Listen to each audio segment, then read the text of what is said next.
রাধে রাধে আমার প্রিয় পরিবার, আমার প্রিয় দর্শক, আশা করি আপনারা সবাই ভালো আছেন।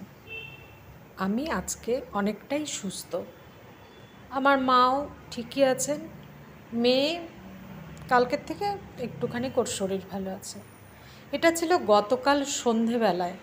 আমি সন্ধ্যা দেওয়ার পরে যে কাজকর্মগুলো করেছিলাম, মানে গতকাল বৃহস্পতিবার, সেটাই আমি কিছুটা ক্যামেরাবন্দি করেছিলাম। এই যে দরজার উল্টো দিকে ঠিক পঞ্চমুখী হনুমান, পঞ্চমুখী সংকটমোচন। আর প্রতিদিনই যখন আমি সন্ধ্যা দেই তখন টিভিতে হরে কৃষ্ণ হরে রাম চলতে থাকে, শ্রীকৃষ্ণের নাম চলতে থাকে সন্ধ্যা দেই যখন, কিংবা রাম ঠাকুরের গান, সত্যনারায়ণের পাঁচালী, এইসব চলতে থাকে টিভিতে।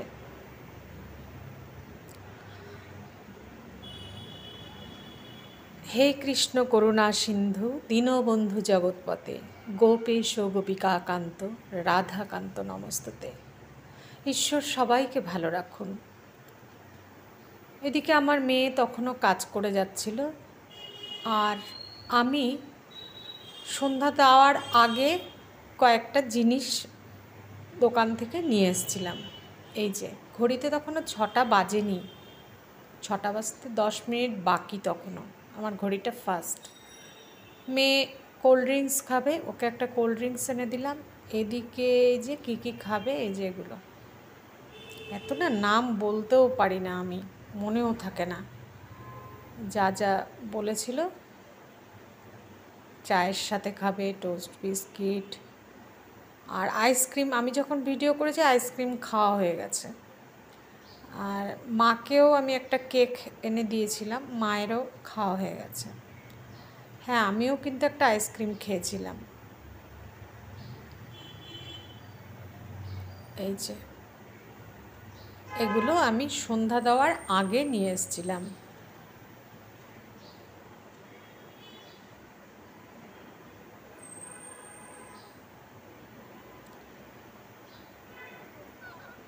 আর আমি হচ্ছে এইটা খুব ভালো খাই, এই যে অরেঞ্জ কালারের, এটা কি নাম মনে থাকে না, যাই হোক এটা আমি ভালো খাই।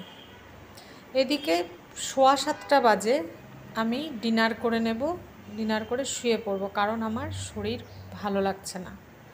আর আমি তাড়াতাড়ি ডিনার করি। মেয়ের জন্য করে নিলাম বাটার দিয়ে পাউরুটি আর ডিমের টোস্ট। মেয়ে বলল এটাই খাবে, তাই ওকে এটাই করে দিলাম।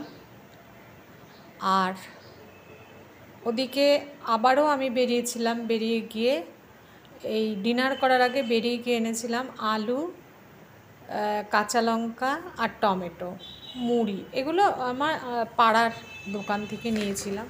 আর দেখলাম যে অসম্ভব দাম জিনিসের, পাড়ার দোকানে তো আরও অনেক বেশি দাম। আর মাও ডিনারে চলে এসছেন। মা বললেন খালি মাছের ঝোল দিয়ে অল্প একটু ভাত খাবেন। এটা হলো আজকের সকালে, মানে আজকে শুক্রবার। আমি আজকে অনেক সকালেই উঠেছি, উঠে আমার যোগা আসন 45 মিনিট করে নিয়েছি। কারণ আমি নিজেই ভেবেছি আমি যদি সঠিক আমার লাইফস্টাইলে না চলি আমি অসুস্থ হয়ে থাকবো। তবে আর আমি তারপরে গরম জল, অ্যাপেল সিডার ভিনিগার, লেবু, পিঙ্ক সল্ট দিয়ে খেয়েছি। মাকেও গরম জল দিয়েছি। তারপরে বাসি ঘরটা ঝেড়ে নিয়ে আমি ভাবলাম এবার আমি স্নানটা সেরে পুজো দিয়ে নিই, তাহলে অনেকটাই কাজ এগিয়ে যাবে। আর মুখে যথারীতি, এটা গতকাল বানানো ছিল, টক দই, লেবু,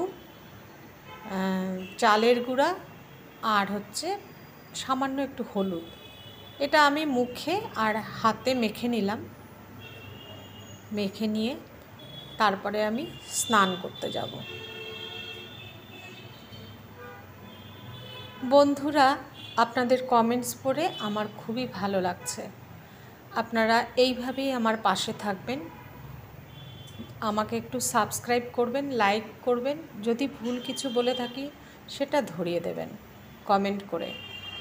আমি যদি ভুল করি সেটা যদি আপনারা কমেন্ট করে না জানান তবে তো আমি বুঝতে পারবো না।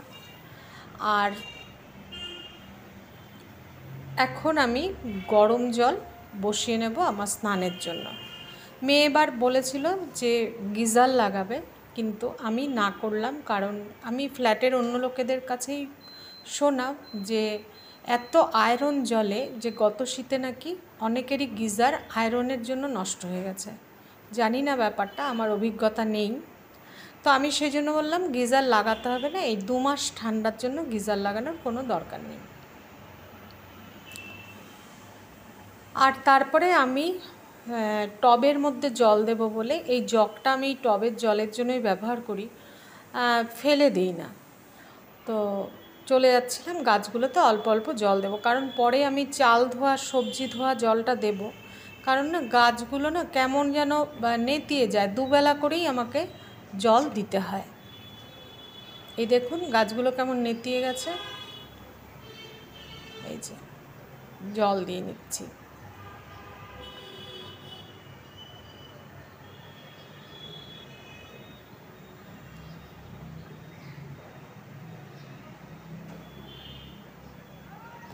অল্প অল্প জল দিয়ে নিচ্ছি, কারণ পরে আমি চাল ধোয়া জলটা কিন্তু আর সবজি ধোয়া জলটা গাছের গোড়ায় দিয়ে নেব। এদিকে আমি সুন্দর করে স্নান করে তেল মেখে নিয়ে আমি চলে আসলাম আমার ঠাকুর ঘরে পুজো দিতে। ঠাকুরের কাছে একটাই প্রার্থনা করি, সবাই যেন সুস্থ থাকে, ভালো থাকে, মানুষের মন যেন ভালো হয়, আর পজিটিভ চিন্তাভাবনা যেন অবশ্যই থাকে সবার মনে। আর নেগেটিভ চিন্তা যদিও আমাদের মনে এসেই যায়, তবুও চেষ্টা করব যাতে আমাদের নেগেটিভ চিন্তা আমরা কম করতে পারি। তো ঠাকুর ঘরে কাজ করতে, পুরো কাজ তো আমি কোনো দিনই দেখাই না, আমার অনেক সময় লাগে, কারণ সব প্রতিদিন সিংহাসন আমি মুছি, পুরো ঠাকুরঘরটা মুছি, সব ঠাকুরদেরকে আমি পরিষ্কার করে ফটোগুলো সব ভেজা ন্যাকড়া দিয়ে গঙ্গা জল দিয়ে সুন্দর করে সবাইকে মুছে নিই, পরিষ্কার করে নিই। তো তারপরে শিবকে স্নান করানো, গোপাল সোনাকে স্নান করে এইসব করতে করতে আমার অনেকটা সময় ঠাকুর ঘরেই চলে যায়, যার জন্য মনে হয় যদি আমি সকাল সকাল পুজোটা দিয়ে অন্য কাজ করি তাহলে আমি একটা দিকে একদম নিশ্চিন্ত থাকি, ঠাকুর দেওয়াটা হয়ে যায়। তো ঠাকুরের কাছে এটাই প্রার্থনা, সবাই যেন ভালো থাকে। আমি যেন নিজের জন্য চাইতে বললে এইটুকুই চাইবো, যেন আমি যেন শান্তিতে থাকি, শান্তি পাই। শান্তি পাওয়ার উপরে আর বড় কী আছে বলুন? সব কিছু ঠিক থাকলে তবেই না শান্তি পাওয়া যায়। আর এদিকে মায়েরও স্নান হয়ে গেছে, আমি স্নান করে বেরিয়ে মার জন্য গরম জল বসিয়ে দিয়েছিলাম। পুজো দেওয়ার আগে মাকে স্নান করিয়ে নিয়ে তবেই মাকে ব্রেকফাস্ট দুধ মুড়ি দিয়ে দিলাম। আর দেখুন রাস্তায় কি জ্যাম, সারাক্ষণ হর্ন বাজছে। আমি যে এখন ভয়েস দিচ্ছি, আমি কিন্তু জানালা আটকে, ওই যে কিচেনের সামনে জানালা আটকে বসেছি। তারপরে বেশ কিছুক্ষণ শুয়েছিলাম, ভালো লাগছিল না। তারপরে ভাবলাম এবার রান্নাঘরে যাই। তো আজকে ডিমের ঝোল আর কোয়াশের তরকারি করব। তাই এই যে চাল ধোয়া জলটা বললাম না আমি আবার গাছে দিয়ে দিই, তো সেটাই আমি গিয়ে গাছে, আমি না আলাদা করে কোনো সার দেই না, এই সবজির খোসা আর এই চাল ধোয়া ডাল ধোয়া এগুলোই দিচ্ছি।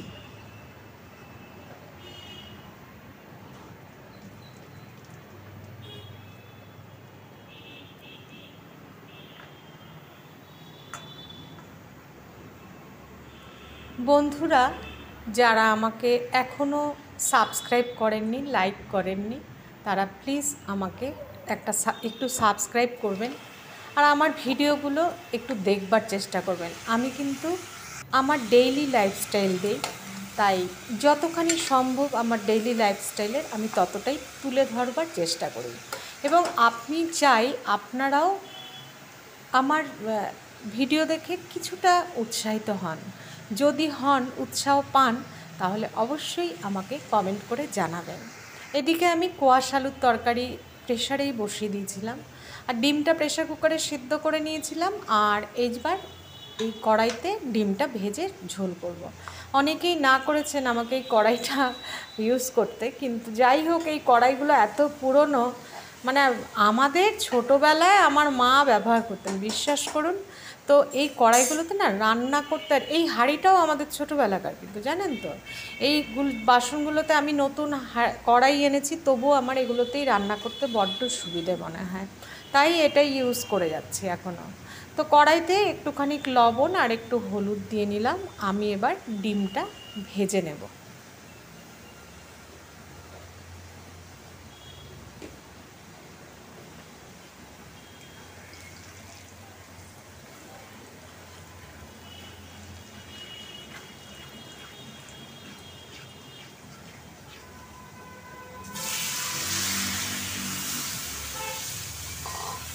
এদিকে রান্না করতে করতে কিন্তু আমি অনেক কাজ অফ ক্যামেরায় করে ফেলেছি, যেগুলো দেখানো সম্ভব হয়ে ওঠে না। এক এক দিন এক একটা কাজ দেখাতে হয়, কারণ না হলে তো ভিডিও অনেক বড় হয়ে যাবে। আর তাছাড়া ক্যামেরা লাগিয়ে লাগিয়ে সব কাজ করাও হয়ে ওঠে না। যত দিন যাচ্ছে বুঝতে পারছি যে ইউটিউবে কাজ করা কত কঠিন, কিন্তু তবুও উৎসাহ সহকারে কিন্তু কাজ করছি, আর সেইটা আপনাদের সামনে তুলে ধরবারও চেষ্টা করছি।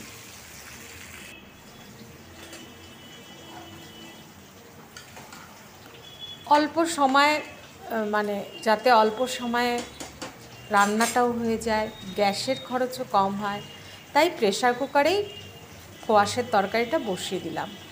এদিকে একটু মিষ্টি না হলে কেউ খেতে ভালোবাসে না, আমি নিজের জন্য মিষ্টি দেই না, তাই ভাবলাম একটু সুগার ফ্রি দিই। তাই তার মধ্যে একটা সুগার ফ্রি পড়ে গেল নিচে। তো যাই হোক, ওটাকে আর কিন্তু আমি খুঁজে পাইনি। তো ওই একটা জিনিস পড়ে গেল, তা তো গাটা মানে চটচট করে আর কি, জিনিসের এত দাম। তো এই তো রান্না চলছে।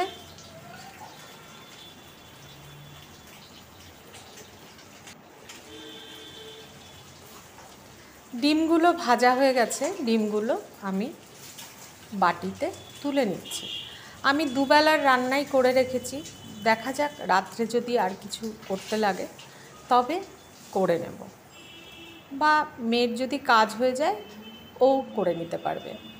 মেয়ে কখন রাত্রে ঘুমাচ্ছে আমি টেরই পাচ্ছি না, তার কারণ ও অনেক রাত্রি পর্যন্ত সামনের ঘরে বসে কাজ করছে, টিভিতে গান শুনছে, কাজ করছে, আর আমি না শরীরটা খারাপ হওয়ার জন্য আমি শুয়ে পড়ছি, ওর সাথে কথাও বলতে পারছি না। ও আজকে বলছিল যে মা, এটা তো পিজির মতোই হয়ে গেল, আমার কাজ হয়ে উঠতে উঠতে তুমি শুয়েই পড়ো। কিন্তু কি করব বলুন বন্ধুরা, আমার শরীরটা এতই খারাপ যে আমি মানে পারছি না আর সারাদিন খাটাখাটনির পরে রাত্রে আবার অনেকক্ষণ জাগতে।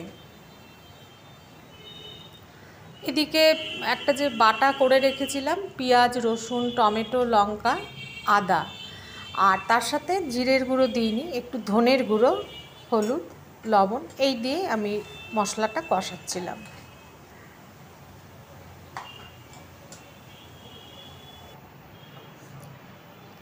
ওইদিকে ওইটা হতে হতে আমি এদিকে ভাবলাম ডাইনিং টেবিলটা আমি পরিষ্কার করে ফেলি, রান্নাঘরটা হতে হতে কমপ্লিট হতে হতে। আর কালকে জানেন তো আমি আমার চুলটাকে অনেক ছোট করে ফেলেছি, আর তাতে দেখলাম আজকে যখন আমি চুল আঁচড়াতে গেলাম স্নানের সময়, তাতে মাত্র একটা চুল উঠেছে। বিশ্বাস করুন, যেইভাবে চুল উঠছিল তাতে দেখলাম একটা চুল উঠেছে।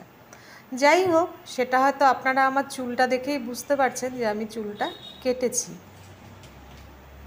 এখন ভয়েস দিচ্ছি না, আমার চোখ ভেঙে আসছে, এত ক্লান্ত লাগছে আমার। যাই হোক বন্ধুরা, আপনাদের উৎসাহে আমি খুব অনুপ্রাণিত।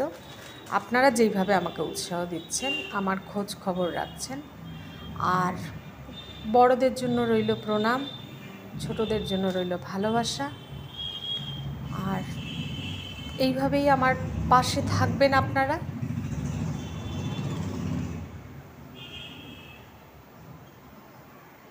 এদিকে আমার ডিমের ঝোল ফুটে উঠেছে। আমি এখানে ডিমটা একদম শুকনো শুকনোই হয়ে গেছিলো নামানোর পরে, জাস্ট কষা কষা মতোই হয়েছে, একদমই ঝোল কম। আর প্রেশার কুকারে তরকারিটা হয়ে গেছে, ভাতও উপর দেওয়া হয়ে গেছে। টেবিল মুছে আমি রান্নাগুলো এখানে এনে রাখলাম। এই যে কোয়াশ আলুর পাতলা ঝোল, যাতে এটা আমি খেতে পারি, কারণ ডিমের ঝোলটা যেহেতু স্পাইসি হয়েছে, এটা আমি একেবারেই খাবো না। আর লেবু, আর এদিকে গরম ভাত। তারপরে চলে গেলাম আমি রান্নাঘরের অবস্থা দেখুন কি অবস্থা, রান্নাঘর পরিষ্কার করতে। রান্নাঘর পরিষ্কার করে নিয়ে এবার মেয়ে কালকে রাত্রে এখানে বসে কাজ করছিল, আমি ওই ঘরে ঘুমিয়ে পড়েছিলাম, তো সেটাই গুছিয়ে নিচ্ছিলাম। সত্যি মেয়েটা এসছে, ওর সাথে যে আমি রাত্রেবেলা একটু সঙ্গ দেবো সেটা পারছি না, তার কারণ আমি সারাদিন ও কাজে ব্যস্ত থাকে। এবার যখন ও কাজের থেকে ওঠে তখন আমি আর বসে থাকতে পারছি না, আমার খুব ঘুম পেয়ে যাচ্ছে, কি করে অ্যাডজাস্ট করব টাইমটা বুঝতে পারছি না।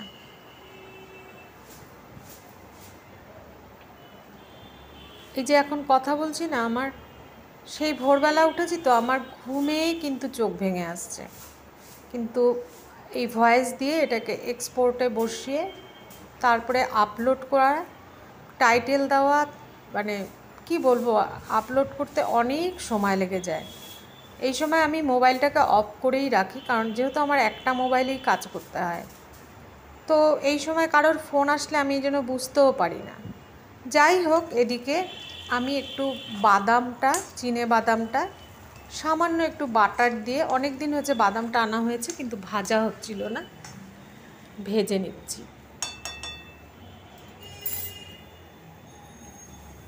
আমুলের বাটার এনেছিলাম, সেই আমুল বাটার দিয়ে এদিকে এটা ভাজা বসিয়ে গ্যাসটা কম আঁচ করে দিয়ে আমি ঘর মোছা শুরু করে দিলাম। ওই যে একটা কাজ, মানে একটার সাথে একটা কাজ করতেই থাকি, না হলে তো কাজ শেষ করতে পারি না, বেলা হয়ে যায়, সবাইকে ঠিক টাইমে খেতে দিতে হয়, বাসি কাজ সমস্ত না সারলেও ভালো লাগে না। আর যতই আমি সকালবেলা ঘর ঝাড়ি, একবার সমস্ত সামনের দিকটা মুছে নিই, যাই করে ঠাকুর দিই না কেন, সবার শেষে আমাকে আবার সব ঘরগুলো না মুছলে আমি শান্তিই পাই না, মনে হয় যেন অনেক নোংরা নোংরা লাগছে।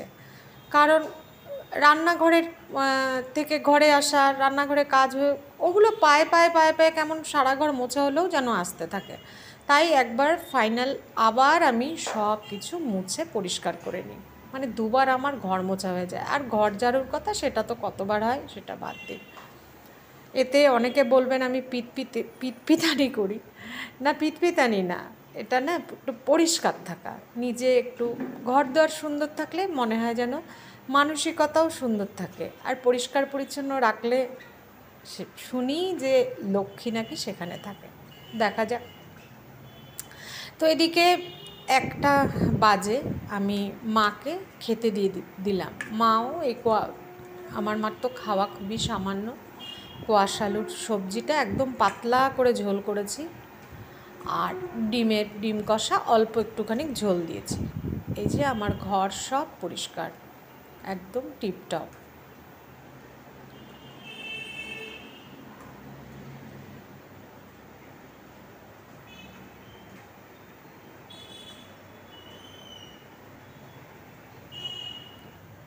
মার খাওয়া হয়ে গেলে এরপর মেয়ে খেতে বসলো, মেয়েকে খেতে দিচ্ছি, কারণ খেয়ে উঠেই ওর আবার কাজে বসে পড়বে।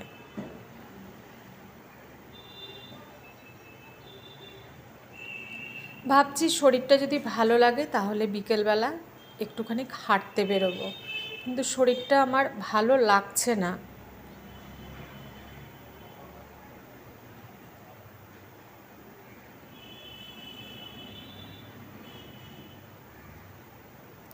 ওকেও এই থালায় কোয়াশ আলুর তরকারি দিয়ে দিলাম, ও খুব ভালোবাসে কোয়াশের তরকারি, তারপরে পেঁপের তরকারি, পেঁপে সেদ্ধ, এগুলো খেতে খুব ভালোবাসে, ওখানে এগুলো খেতে পায় না তো। আর ডিম কষাটা বাটিতে দিয়ে দিয়েছি।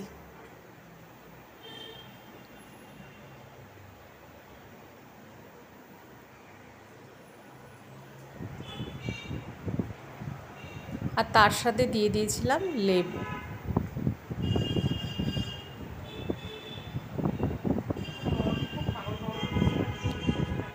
সব কাজ শেষ, সূর্য মাথার ওপর থেকে কিন্তু ডান দিকে অনেকটাই চলে গেছে। আজকে এইখানেই বারান্দায় শেষ করব। কারণ সকালে বারান্দাটা দেখানো হয়নি, তাই এইখানেই শেষ করব। সবাই ভালো থাকবেন, আমাকে এগিয়ে নিয়ে যেতে সাহায্য করবেন। এই যে আমার তারা গাঁদার গাছটা, এই যে আমার কুমড়ো গাছটা, আজকে একটা পেতি গাঁদা কিন্তু আমার গোপাল সোনাকে দিয়েছি। যাই হোক বন্ধুরা, আসছি, বাই।